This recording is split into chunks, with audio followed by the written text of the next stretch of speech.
அனைவருக்கும் வணக்கம். இன்றைக்கி நம்ம பார்க்க இருக்கிறது 8ஆம் வகுப்பு மாணவர்களுக்கு என்எம்எம்எஸ் எக்ஸாமுக்காக சமூக அறிவியல் பாடத்தில் புவியியல் பகுதியில் பாடம் புவியின் உள்ளமைப்பு இந்த பாடத்தில் சில வினாக்கள் எடுத்துருக்குறோம். அந்த வினாக்களின் தொகுப்பு டெஸ்ட்டு 8ன்னு போட்டிருக்கிறோம். ஏற்கனவே 7 வீடியோக்கள் வரலாறு பாடங்களில் பதிவிட்டுருக்குறோம். இந்த எக்ஸாம் 8ஆம் வகுப்பு மாணவர்களுக்காக மட்டும் இல்லாமல் டிஎன்பிசி, டெட்டு, போலீஸ் எக்ஸாம் எழுதக்கூடிய அனைத்து மாணவர்களுக்கும் இது மிகவும் பயனுள்ளதாக இருக்கும். வாங்க பார்க்கலாம். 1. புவியின் அதிர்வலைகள் பற்றிய ஆய்வின் அடிப்படையில் புவி டேஸ் அடுக்குகளாக காணப்படுகின்றன. 3 அடுக்குகளாக காணப்படுகின்றன. புவியில் இருக்கக்கூடிய அடுக்குகள் எத்தனை அப்படின்னா 3 அடுக்கு. எதன் அடிப்படையில் அந்த அடுக்குகளை வகைப்படுத்துகிறாங்க அப்படின்னா புவி அதிர்வலைகள் அடிப்படையில் 3 அடுக்குகளாக வகைப்படுத்துகிறாங்க. அடுத்த கொஸ்டின், புவியின் 3 அடுக்குகள் என்னென்ன அப்படின்னா புவி மேலோடு, கவசம், கருவம். இதுதான் இந்த 3 அடுக்கு. அடுத்த கொஸ்டின், புவியின் வெளிப்புற அடுக்கு எதுன்னா மேலோடு. அடுத்த கொஸ்டின், புவி மேலோட்டின் சராசரி அடர்த்தி என்னன்னா 5 கிலோமீட்டர் முதல் 30 கிலோமீட்டர் வரைக்கும் இருக்குது. அது புவி மேலோட்டில் சராசரி அடர்த்தி சில இடங்களில் 5 கிலோமீட்டர், சில இடங்களில் 10 கிலோமீட்டர், சில இடங்களில் 20 கிலோமீட்டர், சில இடங்களில் 30 கிலோமீட்டர். அப்போ வேறுபட்டு காணப்படும். எதிலிருந்து எது வரைக்கும்? 5 கிலோமீட்டர் முதல் 30 கிலோமீட்டர் வரைக்கும். என்ன வேறுபட்டு காணப்படுது? புவி மேலோட்டின் சராசரி அடர்த்தி வேறுபட்டு காணப்படுது. அடுத்த கொஸ்டின், புவி மேலோட்டின் அடர்வு கண்டப்பகுதிகளில் டேஸ் கிலோமீட்டர் ஆகவும் கடற்தலங்களில் டேஸ் கிலோமீட்டராகவும் உள்ளது. இந்த புவி மேலோட்டை 2 வகையாக பிரிக்கிறாங்க. கண்ட மேலோடு, கடலடி மேலோடு. கண்டப்பகுதி மேலோடு பார்த்தீங்கன்னா 35 கிலோமீட்டர் தடிமனாக இருக்கும். கடற்தலங்கள் கடலடி மேலோடு பார்த்தீங்கன்னா 5 கிலோமீட்டர் மெல்லியதாக காணப்படும். அடுத்த கொஸ்டின், கண்டத்தின் மேலோடு அதிக பருமனாக இருந்த போதிலும் கண்டப்பகுதியின் அடர்வு கடலடி மேலோட்டின் அடர்வை விட டேஸாக காணப்படுகிறது, குறைந்து காணப்படுகிறது. அப்போ கண்ட மேலோடு தடிமனாக தான் இருக்குது, ஆனால் அடர்த்தி எப்படி இருக்குது? குறைந்து காணப்படுகிறது. கடலடி மேலோடு மெல்லியதாக இருக்குது, ஆனால் அதிக அடர்த்தியாக காணப்படுது. அடுத்த கொஸ்டின், கடலடி மேலோடுகள் இலகுவான மற்றும் அடர்ந்த பாறைகளின் கலவையான கடல் மேல்பரப்பு டேஸ் எனும் அடற்பாறைகளால் ஆனது, பசால்ட் எனும் அடற்பாறைகளால் ஆனது. கடலடி மேலோடு எப்படி இருக்கும்? இலகுவாக இருக்கும், அடர்த்தியான பாறைகளினுடைய கலவையாக இருக்கும். அதில் கடல் மேற்பரப்பு எந்த பாறைகளால் ஆனதுன்னா அடர்ந்த பசால்ட் என்னும் வகை பாறைகளால் ஆனது. அப்போ கடலடி மேலோடு எந்த பாறைகளால் ஆனது?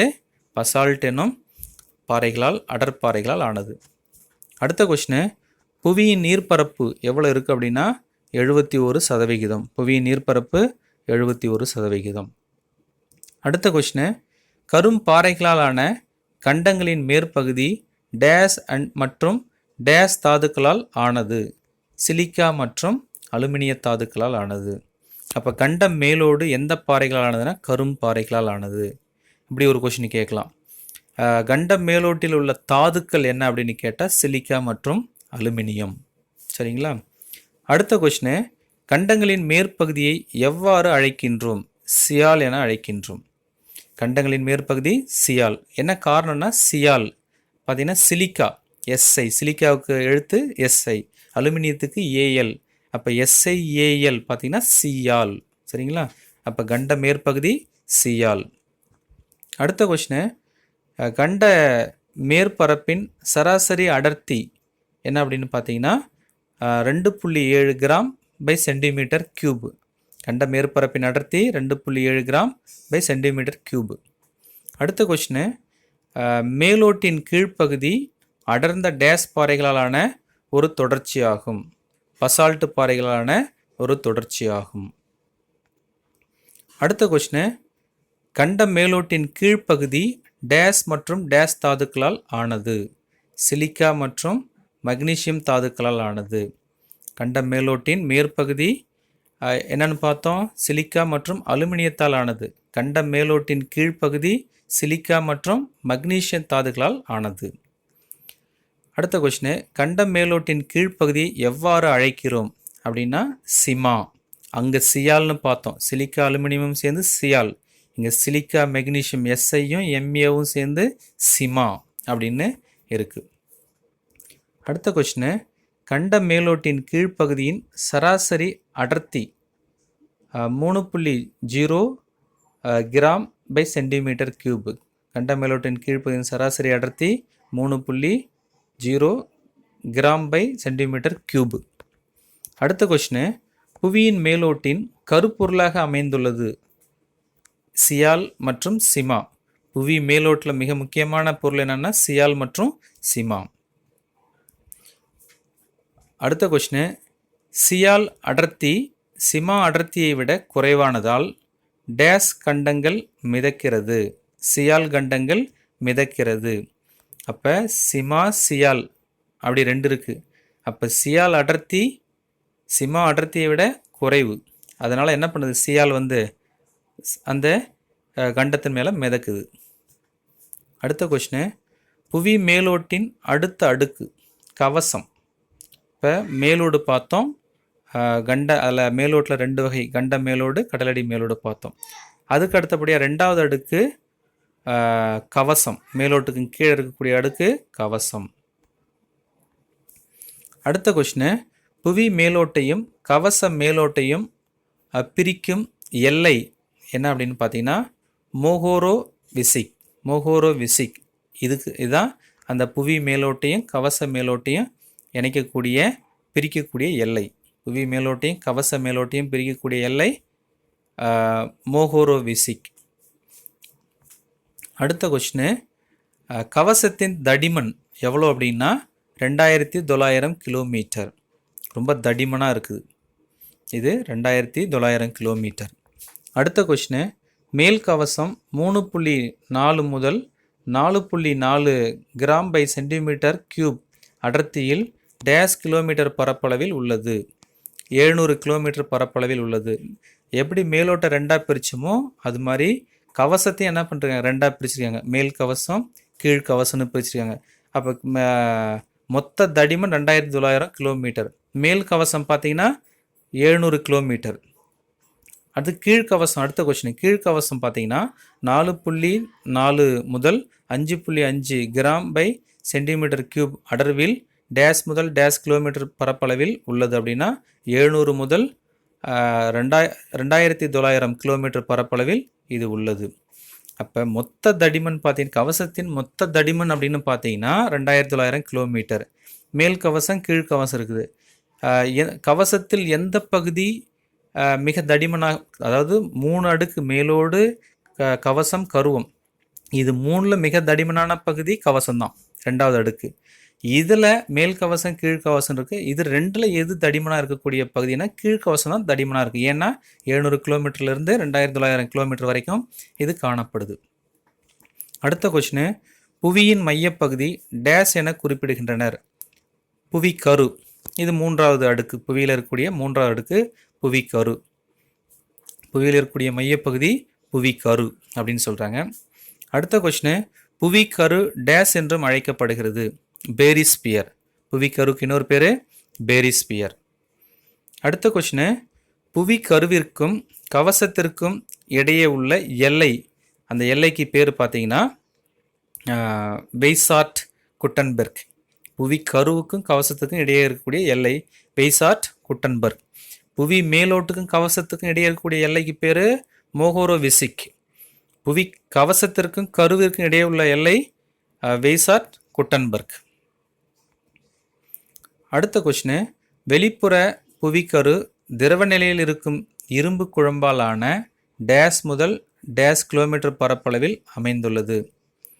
வெளிப்புற புவிக்கரு எப்படி மேலோட்ட 2ஆக பிரித்தாங்களோ கவசத்தை 2ஆக பிரித்தாங்களோ அதுபோல் புவிக்கருவையும் 2ஆக பிரிச்சிருக்காங்க. வெளிப்புற புவிக்கரு உட்புற புவிக்கருன்னு பிரிச்சிருக்காங்க. இந்த வெளிப்புற புவிக்கரு என்ன நிலையில் இருக்கும் அப்படின்னு ஒரு கொஸ்டின் கேட்டால் திரவ நிலையில் இருக்கும். அதில் என்ன அதிகமாக இருக்குன்னு கேட்டால் இரும்பு அதிகமாக இருக்கும். எத்தனை கிலோமீட்டர்லேருந்து எத்தனை கிலோமீட்டர் வரைக்கும் பரவி இருக்குன்னு கேட்டால் 2900 கிலோமீட்டர்லேருந்து 5150 கிலோமீட்டர் வரைக்கும் பரவி இருக்கும். இந்த ஒரே கொஸ்டின்லையும் நமக்கு 3 கேள்வி எடுக்கலாம். புவிக்கரு என்ன நிலையில் இருக்கும், திரவ நிலையில் இருக்கும். என்ன அதிகமாக இருக்குது, இரும்பு அதிகமாக இருக்குது. என்ன பரப்பளவில் இருக்குது, 2900லேருந்து 5150 கிலோமீட்டர் வரைக்கும் இது பரவி இருக்குது. அடுத்த கொஸ்டின், உட்புற புவிக்கரு திடநிலையில் உள்ள நிக்கல் எண்ணெய் மற்றும் இரும்பால்னா இரும்பு சேர்த்து படிக்கும்போது இரும்பை சேர்த்து படி இரும்பால் ஃபெர்ரஸ்ன்னு சொல்லுவாங்க ஆன டேஸ் முதல் டேஸ் கிலோமீட்டர் அளவில் பறந்துள்ளது அப்படின்னா 5150 முதல் 6370 கிலோமீட்டர் வரைக்கும் இருக்குது. இதுலேயும் அப்படி தான் 2 கொஷின் 3 கொஷின் எடுக்கலாம். உட்புற புவிக்கரு என்ன நிலையில் இருக்குதுன்னு கேட்டால் திட நிலையில் இருக்குது. இதில் என்ன தாதுக்கள் இருக்குதுன்னு கேட்டால் நிக்கல் மற்றும் இரும்பு இருக்குது. இது என்ன பரப்பளவில் இருக்குதுன்னு கேட்டால் 5150 கிலோமீட்டர் முதல் 6370 கிலோமீட்டர் வரைக்கும் இது பரவி காணப்படுது. அடுத்த கொஷினு, உட்புற புவிக்கரு எவ்வாறு அழைக்கப்படுகிறது அப்படின்னா நைஃப். இங்கே நைஸ்ன்னு வந்துடுச்சு, நைஃப். இங்கே பாருங்கள், நிக்கலுக்கு எண்ணெய், இரும்புக்கு ஃபெர்ரஸ், எஃப்இ, நைஃப். இங்கே நைஸில் நைஃப், NIFE, நைஃப். அடுத்த கொஷினு, உட்புற புவிக்கருவின் அடர்த்தி 13.0 கிராம் பை சென்டிமீட்டர் கியூப். உட்புற புவிக்கருவினுடைய அடர்த்தி 13.0 கிராம் பை சென்டிமீட்டர் கியூப். அடுத்த கொஷினு, புவியின் கொள்ளளவில் புவி மேலோடு 1% தான் இருக்குது. மிக மெல்லியது. இந்த 3 புவி மேலோடு, கவசம், கருவத்தில் மிக மெல்லிய அடுக்குன்னு பார்த்தீங்கன்னா மிகச்சிறியது அல்லது மெல்லியதுன்னு பார்த்தா புவி மேலோடு. அடுத்தது, புவி கொள்ளளவில் புவியின் கவசம் பார்த்தீங்கன்னா 84%. 3 அடுக்கில் மிகப்பெரிய அடுக்குன்னா கவசம். அடுத்த கொஷினு, புவி கொள்ளளவில் புவி கரு எவ்வளோ இருக்குது அப்படின்னு பார்த்தீங்கன்னா 15%. அதாவது இதில் மிகப்பெரிய அடுக்குன்னு பார்த்தா கவசம் ஃபஸ்ட் ரேங்க். அடுத்த 2வது ரேங்க் அப்படின்னு பார்த்தீங்கன்னா புவி கரு செகண்ட் ரேங்க். 3வது பார்த்தீங்கன்னா மேலோடு. இந்த வகையில் நம்ம அதை வரிசைப்படுத்திக்கலாம். புவியின் சுற்றளவு எவ்வளோன்னு பார்த்தீங்கன்னா 6371 கிலோமீட்டர். புவியினுடைய சுற்றளவு 6371 கிலோமீட்டர். அடுத்த கொஷினு, கற்கோள் உடைப்பால் ஏற்படும் தட்டுகளை எவ்வாறு அழைக்கிறோம் அப்படின்னா கற்கோள் தட்டுகள். பூமியில் கரும்பாறையாலானது தான் நம்ம பூமி. அந்த கற்கோள் உடையும் போது சில தட்டுகள் உருவாகிறது. அந்த தட்டுகளுக்கு பேர் தான் கற்கோள் தட்டுகள். அடுத்த கொஷினு, கற்கோள் தட்டுகள் எப்படி இருக்குன்னா கண்டத்தட்டுகளாகவோ கடற்தட்டுகளாகவோ தன்னிச்சையாக புவி மேலோட்டின் கீழ் உள்ள டேஸின் மேல் மிதக்கிறது. மென் அடுக்கின் மேல் மிதக்கிறது, அஸ்தினோஸ்பியர். அந்த அடுக்கின் மேலே தான் என்ன பண்ணுது, மிதக்குது. அடுத்த கொஷினு, கற்கோள் தட்டுகளின் வந்துருச்சு. தட்டுகளின் நகர்வுகளே டேஸ் நகர்வுகளாகும், கண்டத்திட்டு நகர்வுகளாகும். கற்கோள் தட்டுகளின் நகர்வுகள் கண்டத்தட்டு நகர்வுகளாகும். அடுத்த கொஷினு, வெவ்வேறு திசைகளில் வெவ்வேறு வேகத்தில் நகரும் கண்டத்தட்டுகளின் இயக்க சக்திக்கு காரணம் புவியின் உட்புற வெப்ப சக்தி. பூமியில் அந்த உட்கருவத்தில் மிகப்பெரிய அளவில் வெப்பம் இருக்குது. அந்த வெப்ப ஆற்றல் அப்படியே மேற்படும் போது கவசத்தின் மேலே படுது. அதுக்கு மேலே மீண்டும் வெளியே வரும்போது பார்த்தீங்கன்னா இது என்ன செய்யுது அப்படின்னா இந்த புவியின் மேலுள்ள கண்டத்தட்டுகள், அதாவது பெரிய தட்டுகளாகவோ சிறிய தட்டுகளாகவும் இருக்கும். இது என்ன பண்ணுதுன்னா வெவ்வேறு திசைகளில் நகரும், வெவ்வேறு வேகத்தில் நகரும். சரிங்களா? அப்போ இந்த வெவ்வேறு திசையிலையும் வெவ்வேறு வேகத்திலையும் நகர்வதற்கு காரணம் புவியின் உட்புற வெப்ப சக்தி. சரிங்களா? அடுத்த கொஷினு, கண்டத்தட்டுகள் ஒன்றிலிருந்து மற்றொன்று விலகிச் செல்லும் போது புவியின் மேற்பரப்பில் உருவாவது அகன்ற பிளவுகள்.